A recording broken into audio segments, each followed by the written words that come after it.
So some people think, I don't know how follow-up will work with me. This is, oh yeah, but that might work for them. It's not going to work for me.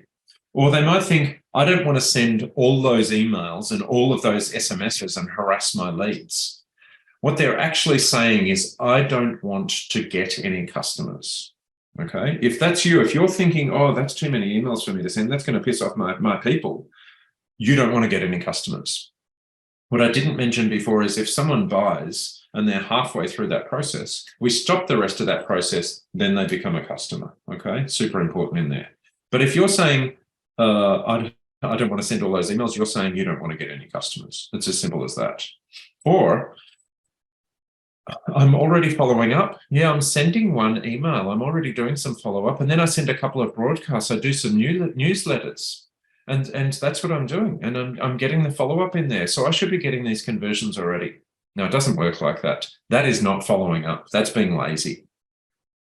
Most people do it. Most people do it, and then they think, oh, this is not working. Or they try and rely on their broadcasts or newsletters to bring in all the sales and then do so many wrong things with those as well. Let me tell you a quick story.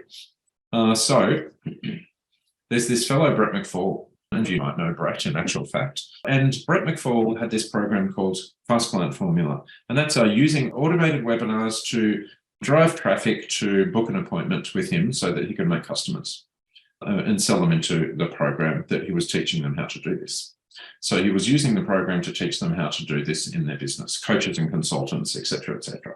Now, he came to me and said, Jason, I need you to help me get more sales. I need to put some emails in place because 75% of people that register for an automated webinar don't actually make it to the end of the automated webinar. So you can't actually even ask them to book yet. And so we worked out a little bit of a system. And this is where the follow-up formula came from.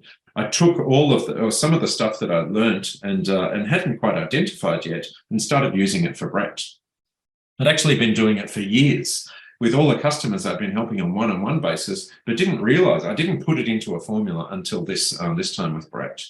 And so I put it in place with Brett. We did the action, we did the trust, and we did the conversion. And Brett got 20% more sales. And then he asked me if I could teach his students. And so I said, yes, of course. But for me, 20% wasn't enough.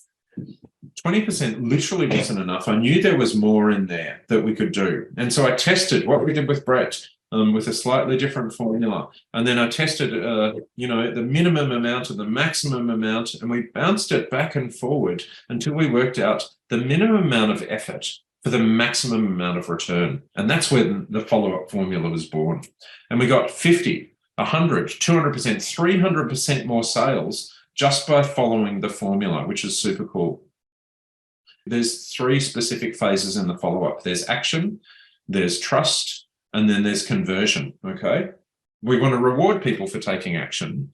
We want to then build trust with them, and then we want to convert them when the time is right and sell to them, get them to become a customer.